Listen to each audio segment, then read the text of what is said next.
Hello and welcome to another episode of the Connection Compass podcast. I'm your host, Angela Louise Evans. On Monday, the 20th of October, I am holding an event in Manchester, building safer spaces to thrive through the holistic lens. If you are interested in leadership, an aspiring leader, or are interested in culture change, please check the show notes for further details. I would love to see you there. In this week's episode, I'm joined by Cori Myka, the founder of Calm Within Adult Swim. With over 25 years of experience, she's helped countless adults overcome their fear of water through a unique blend of mental and physical training techniques.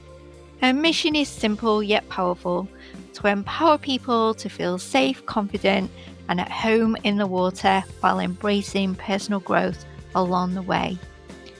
Together in this episode, we explore what it means to feel unsafe in the water and how that connects to our inner world.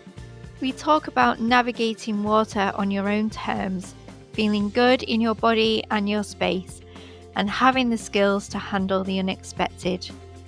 We also touch on what it takes to move through fear patterns, swim with heart and soul, and the future of this deeply transformative work. Hello, Cori, and welcome to the Connection Compass. For our listeners, please could you just tell us a little bit about yourself? Sure. Yeah. So I'm Cori, and I own a swim school called Calm Within Adult Swim. And so I specialize in teaching adult beginning and overcoming fear in water for folks who are like, I love the water as long as it doesn't go past, and I'm putting my hand to my neck. It doesn't go past about 5 feet. I am in the US. How did you start the swim school? What led up to starting it, or is it something you've always done? We'll put it in the category as something I've always done. My first offer of teaching swimming was when I was 5 years old on a houseboat with my family, and my apparently, I don't exactly remember this, but the story goes, my aunt didn't know how to swim, and I said, "It's okay, auntie, I'll teach you." And who knew that it was gonna be prophetic, right? That was, what I was gonna spend my life doing, but Yeah, yeah, so I was in and around the water from a very young child. and do you think that's where your confidence came with the water? It's just being around it all the time, and did you perhaps learn as you went how to navigate the water and feel comfortable? Yes, absolutely, because here's the thing, I never finished a swimming lesson. I never like, my sister, she finished all the lessons, she got all the patches. I always dropped out of swimming lessons because I had a tummy ache or ear infections or some reason why I couldn't go. But I still loved being around the water, and so I, had and it was part of my family's culture to be around the water. It was something that we did as a family, and my parents knew how to swim, so I was immersed in a culture of safety. I didn't finish the swimming lessons because to me, they presented as unsafe. They would ask me to do things I wasn't ready for. They would say, I'd say, like, well, don't back up. And they would back up. And I think this is where I really developed what I use with my students now, which is the internal compass, following that internal compass and listening to the student and meeting a student where they are and honoring their own internal narrative and helping them there versus having a checklist of like, here's the things, here's the physical skills that we have to get through. That's a guide of roughly how, in the case of swimming, how swimming is broken down. But without taking care of the internal piece, that was the missing piece for me, and I figured it out in terms of in swimming on my own, and that's what I help adults with now is how to figure out that internal piece. That's really insightful, isn't it? So what age would you say that was that you come to that knowing, that listening to that internal compass? Because I I like being in water, but I wouldn't say I'm strong and I wouldn't say I'm confident. And I've never really thought about it before, but looking back to school lessons, when you have swimming lessons at school, you've hit the nail on the head. It's prescriptive, it's not individual. Nobody's asking about how you feel inside. It's just get in and do it. So Right. that's quite insightful. So did that come to you quite young, at quite a young age, around that time when you didn't want to finish lessons? For sure. Obviously, I didn't think about it in those sort of ways when I was a child, but Mm. it was in that 5 to 8, 5 to 10 sort of age. And, the truth is, I had other things in my life happening that I didn't have a lot of autonomy or control over that, that Yeah. happens for children, right? But this was an area that I could, and I was able to take charge in, and is probably why it really stuck with me. And I was kind of a stubborn child. I was not an easy child. But sometimes, a difficult child makes, a resilient adult. And being able to change that narrative for myself in an empowered way, I think was key for me in being able to then use and leverage that internal compass of listening of this was a place in the water that if I didn't feel safe, I was able to put up a big enough stink to stop that sense of not feeling safe. But it didn't make that a narrative that there was something wrong with me. I wasn't comparing myself to the other kids or even my sister at the time. But I allowed myself to still discover this magical space called the water. On your own terms. On my own terms, yeah. I really would. I would go to the pool during a public swim time. I would move away from where all the action was and find a little quiet corner. And the lifeguard was there, so I had this idea of being safe, right? I knew somebody was watching me enough, but not enough to bother me. It was the '80s, so I played Lost in Outer Space. Right? Space was a big deal at that time, so I was an astronaut, right? So I had the mind of a child just playing and discovering and feeling good in my own body, in my own space, and so I really came to understood how the water worked. So that inner compass has given you confidence in yourself and trust in yourself, but also the confidence and trust in the water. Could I just ask you, have you had any bad experiences in the water? I suppose what I'm trying to access is, eh, but finding the skills to navigate that so that it doesn't remain a negative experience, that you've overcome it. Yes, for sure. Because I'll tell you this, when we talk to people about what it means to learn to swim, I say it's to be able to move from here to there with comfort and ease, getting air and rest when you want.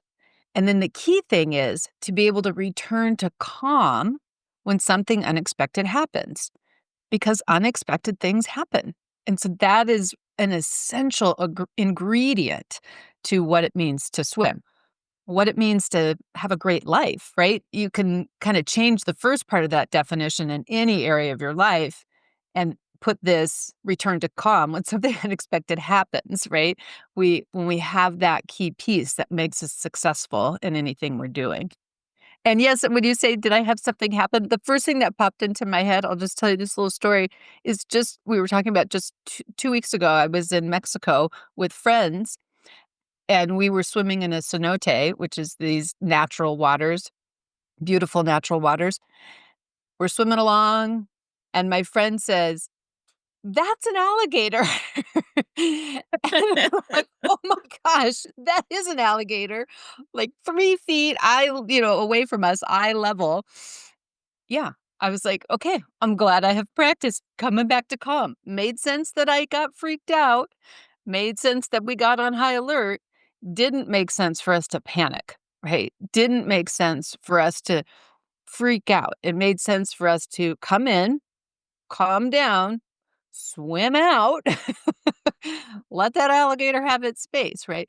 So, So there are instances like that even now. And yeah, I had other I mean, I could give you lots of other stories too of other things that I hear my students come back and have similar experiences, and it is the way that we tell the story is a big key piece of it.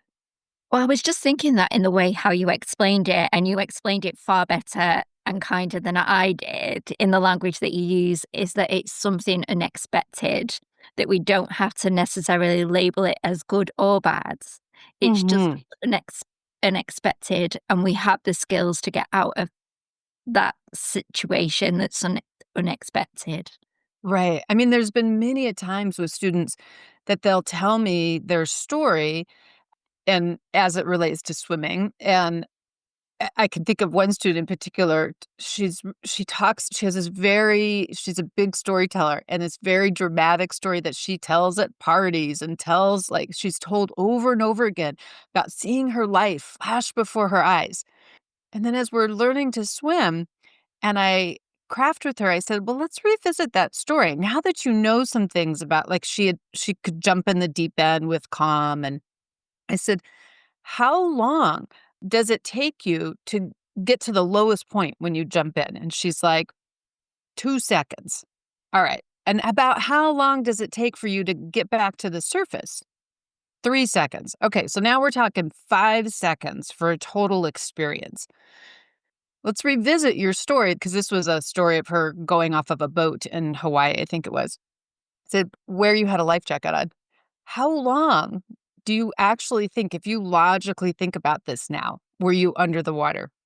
And she's like, "Oh my gosh. This whole like flash before my eyes, near death thing probably was about 3 seconds." Wow. You know, and she's like, "You just stole my story." You can keep telling it that way if you need to. But that really helped her let go of this narrative that she was crafting around this for so long. And it just didn't serve her anymore. It was the other reason why she was able to let go of it. Yeah. No, And it I didn't. and panic and fear, when we're in those moments of panic and fear, they can feel a lifetime. Mhm. For sure, for sure. I mean, I can think about when I fell off a ladder and broke my foot. I could see the microseconds, right, of that experience of falling. It is something that happens to our brains and Yeah. memories in those instances. So it I've is true. I've been to the dentist this morning, and I went in at 10 o'clock, and I thought I was there for about an hour, and when I looked at the clock going out, I'd only been there 20 minutes. Just Yeah, well, if you're anything like me, I have to when I'm in those situations. So I deal with the water really well. Medical stuff, that's where I really have to practice what I teach my students. And so I do have to that's the zone that I do slow down too. Getting shots or sitting in a waiting room or yeah, I have to practice slowing myself down or else I'll wildly go into these other places in my brain that aren't helpful. So, yeah, I get that. So when students come to you, Corey, do they come for a whole range of experiences from not being able to swim to having complete can swim but have a complete fear of water? Does it go from one end to the other? We do see a spectrum of folks. I mean, I'll have we have folks that will come in who've really never ever been in the water because they grew up in locations or cultural experiences or financial experiences or whatever it is that just it wasn't part of their life, right? It just wasn't reasonable for them to have any water experience. And so it's otherworldly, right, to be in the water because the physics principles are different in water than they are on land. So we have folks like that who it makes sense for them to be afraid, right? It's very normal. You can't breathe when you're swimming or when your face is in the water, but the how it all works is very different. So I'd like to let people know that's very normal. It's okay. This is actually being smart to have some level of caution around it. And then we have people who've done triathlons who will come out and what they really say is, well, I swam this event. I did this thing, but I just don't feel like a swimmer. They Wow, still feel apart from something. mm, that's really interesting. Yeah, Yeah. can you tell us a little bit more about that? That's really do you think it's because well, we can talk about this in a bit, but I imagine to swim, to really enjoy it, feels incredibly freeing, and there's lots of, well, fluidity to it, but you can, there's an enjoyment, there's a freedom to it. But I suppose if you're training for triathlons or you're swimming for triathlons, it's very process orientated and perhaps restrictive. And so we're not coming into that, we're not swimming with hearts. If that makes sense. Exactly. You hit the nail on the head. That is exactly it. That we get into because swimming's a sport too, right? And Mm, so there's a whole athletic event part to it. There's a competitive component that people can do. There's a recreational component, there's a competitive component. And the learn to swim system, I'll just say, really points to the competitive piece. It mm, points to that as being the best, the ultimate, the goal. If you can do that, you can kinda do anything. But it doesn't point to just what you said, it doesn't point to the heart. It mm, doesn't point to the soul of it. And we see that when we see, like, vacation pictures, when you see people snorkeling with nature, when you see people floating on the water, right? You see people at ease in beautiful places. That points to that heart-centered part of it. mm. It Yeah. is kind of the difference between somebody who's, like, maybe a runner, a marathon runner or a sprinter or something like that. They run past trees, but they never see them. Versus the meditative walker who's out there and absorbing in that place of nature. I think you can do both. I don't wanna tell the competitive athletes out there that they're not enjoying nature, a part of Oh, nature. I'm sure that you can do both, but yeah, the other thing that happens with this model of the competitive swimmer or even the original safety model around swimming was around the idea of getting out. If we can teach people how to get out, you fall in the water, and if we can teach you how to get out and therefore be safe, the unspoken piece about that is you're never actually safe while you're in because you always have to get out. And so it inherently kind of speeds up the process and rushes the process. You're chasing safety. Safety is outside of you. So you can't uh, be in this, as you said, heart-centered place. Like, what if I wanna feel safe where I am in my particular location, which in this context we're talking about is in the water. that's fascinating because this just doesn't apply to being in the water, but also applies to our life in general, doesn't it? Every day about Yeah. those feelings of safety and perhaps our ability to get out if we need to. Yeah, I mean, I don't know, the example that's coming to mind to me is, going to a party or being with your family or there is times that maybe you do need to get out, Mm, right? You need to remove yourself from a location. But the only way to remove yourself from the location is to be where you are. You have to start that internal safety of internal listening and autonomy to then decide, no, I can be here and be safe within my own mental sphere, mm, or I can be here and then decide this isn't the place that I want to be. So I'm going to gently remove myself from that, right? mm. But that safety really starts and resides in us as an individual. And so when somebody first come to you, is that the first thing that you work on, it sounds like, is around the safety aspects? It is. So we really look at and think about what is it that you really need to be safe and And I kind of lead people through the breadcrumbs, but I won't go through all of that with you. But the ultimate end of the line is, in terms of swimming, I need to have access to air easily anytime I want, right? That's the physical safety. There's Yeah. a sense of physical safety, and we need to have awareness and conscientious of this. People kind of they don't realize when they say, I need to know how to swim or I need to know how to do the things. Well, why? Because I need to have air easily. If I don't have that, I'm not physically safe. And so Mm. we do have to have that. And that's our job as adults, to make sure that that's always present for us. And it varies what that looks like. There's varying levels and different ways that we can do it, but we always have to have that. And then we have to have this emotional connection to ourself. We have Mm. to have the ability to stay present enough to be in charge, right? So that we have this emotional safety while we're doing it. Without that emotional safety, even if people have access to air, they don't feel safe. Yeah, I can understand that. Yeah. So Yeah. it's more emotional. So there has to be an emotional connection to be in place for that safety to happen. Yes. Yeah. Yeah.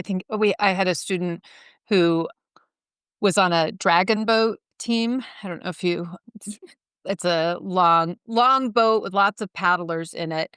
And here the teams you were required to wear a life jacket in this one, unlike doing crew, that those folks don't wear life jackets, generally speaking. Anyways, the boat tipped over. He had a life jacket on. So he was physically safe. He Mm. physically had access to air. He wasn't at the bottom or anything. But he was so emotionally unsafe that he was panicking and flailing such that he tore his shoulder out. He had to have shoulder surgery afterwards. And he thought, okay, this is not doing it. This is not cutting it. I need something different, right? It's not just about being able to get air. There's something else going on here. So it's quite it's like putting little pieces together really. So within the inner compass, there's aspects of safety that we need to contend with. So that safety is not just physical, but it's mental and emotional as well. So when those three things are in place, the connection to the physical, the mental, and emotional, is there something happens intuitively inside, you think, that then pushes forward that confidence in people to be in the water? For sure. I think the easiest way to say it is, the thing that pushes forward is our natural desire to learn. Okay. Curiosity now has space to come Mm. forward. Mm. This is why I learned to swim without swimming lessons, without formal swimming lessons. Now, I would put a caveat on that. I did join swim team, and that's Yeah. where I learned formal strokes, right? And got fast and all that kind of thing. But my deep understanding of my body in the water came because I had that sense of safety, emotional and physical safety. And Yeah. then that child curiosity was able to be present and Mm. discover things. And that's Yeah. how, so many things in the world, we look around at experts and we look at experts to teach us things, but we have to keep in mind there was no expert for them, right? Yes. All the time, and we're all experts in different areas of our own lives. All the time, people are discovering things within themselves, even when they are following an expert, because an expert just gives you the general guidelines. You still have to make your own connections. Yes. Mm. Playing an instrument, figuring out how to be calm at the dentist's office. We have to still figure that out and integrate that within ourselves. So when we have enough sense of safety, that curious part of you, that discover Mhm. part of you, is a very natural human tendency. And so it has enough room to come out and learn what you want to learn and feel connected to what you're doing. And so So swimming has been in your blood, hasn't it? It's just been part of your heart, part of your soul. What does being in the water feel like for you? Mm. I had the opportunity this year to take a trip to the Philippines and do some amazing swimming and snorkeling there. And so that's when you say, what does it feel like to me? That's the image it evoked up for me of this oneness with nature. Mm. And it feels so light and integrated. It feels I think that integrated is it's interesting. I'm not using very good feeling words, but it just feels so good. It just Yeah. feels good, to me in my body. Yeah, I took a 9-mile hike this week, and I had taught the next morning. I'm like, "Oh, thank goodness my body's gonna, like, feel so good in the water after that long, amazing hike." But, yeah, it's home, maybe. Yeah, yeah, it sounds like it for you and how you've come to learn to understand it and the water, but yourself as well with it does feel like home. And so where do you teach? Do you teach in pools? Do you teach in outdoors swimming as well? Is it lots of different Yeah. locations? Well, I'll tell you the funniest location, but most surprising to me of how beautiful it is one of the locations is we teach online.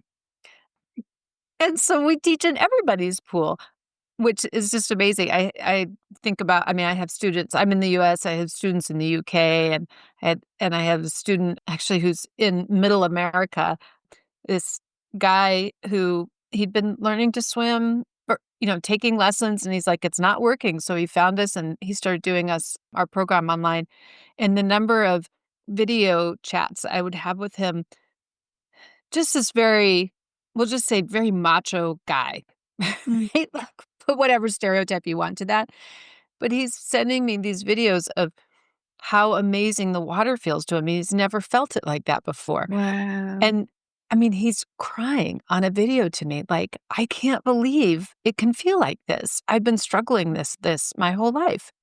Mm. Um, so that's one of the places we teach that is just unique and amazing. But most of the time we're teaching in a pool, but then we also take people on retreat to places like Hawaii and Mexico where there's beautiful natural water, because that's really the ultimate of what people usually wanna do, is they wanna go and see these interesting and beautiful places. So we give people an opportunity to do it, with their own lifeguard, their own personal lifeguard and sense of safety there.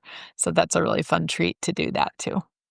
And what's how are you quite settled in what you're doing, or do you see yourself expanding into a different areas with what you're doing? What's your plan for the future? Thank you for that question. It's a great one 'cause I am in a time of starting to make some changes and Are you? expansions.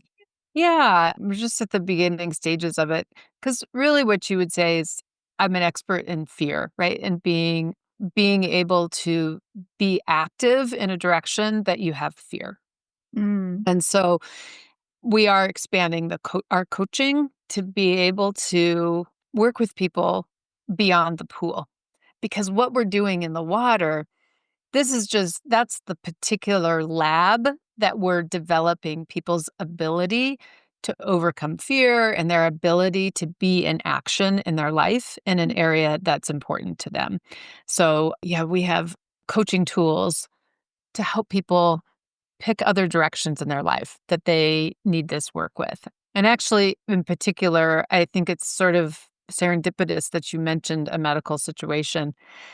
That is the direction that I'm going, because that is, for me personally, is a really big one, is how mm, I've used these tools to overcome my own fear in medical situations. It's really rooted for me in trauma from a young yeah. age, and to be able to say, I can find personal safety within those sorts of situations too. And they're very important, right? We talked about Yeah. the particular birthday age, right?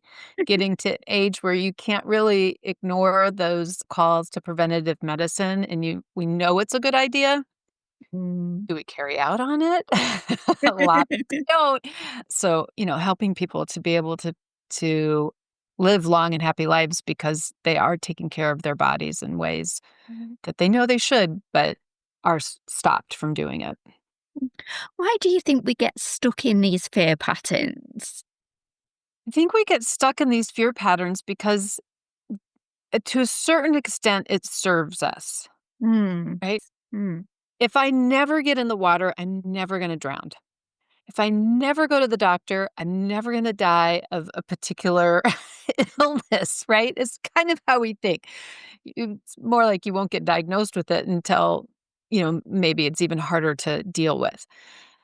So there are ways that our fear and ways that not doing things serves us. Mm. I have the goal to go to the gym and I don't go. Well, why? Because it feels better to stay in bed longer. It's hard to, going to the gym is a long goal, right?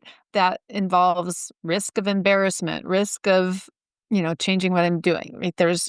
We're creatures of habits. And Mm. so yeah, we just kind of feed on them and we need an interrupter. How do I interrupt that pattern? In a loving, kind way. Usually we're like, berate ourselves around it and we're mean to ourselves around it. And we add more shame and blame to these things Mm. instead of compassion to unwind. Yeah. They become compacted. The fear becomes compacted, doesn't it? So there's a few layers to work through when that fear is really deep seated. Yeah. So once people get over their fear or we move past the fears, is there an immediate sense of freedom or is there other parts to go through? But I appreciate how you sort of nuance that of they kind of get over their fear, move through fear, because that's a tricky statement, right? Yeah. Okay. Because, like we kind of indicated, fear isn't a bad thing. And it's really about changing that relationship to the fear Mm. and to give it its due time and space. Mm. Right.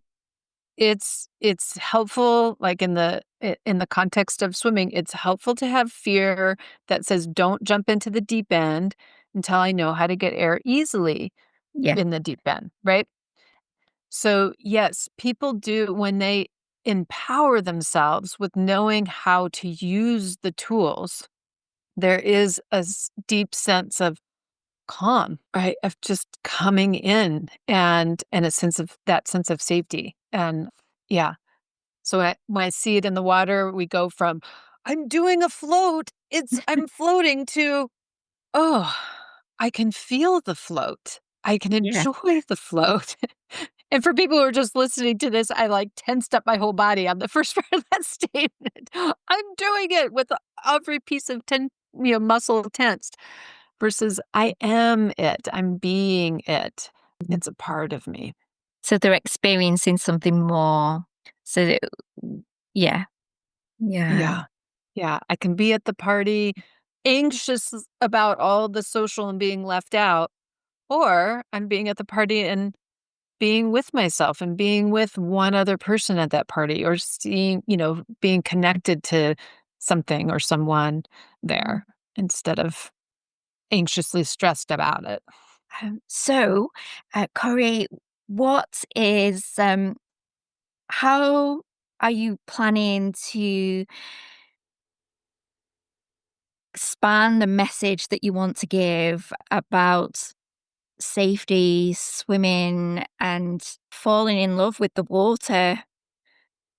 Yeah, so we're expanding into this fall. We're launching a new podcast called Mindfulness in Motion, where we're looking at how do people apply these mindful skills in other areas than just the water. So we are finding guests and talking to folks who do other fun things in life to inspire us into other beautiful and amazing journeys and adventures.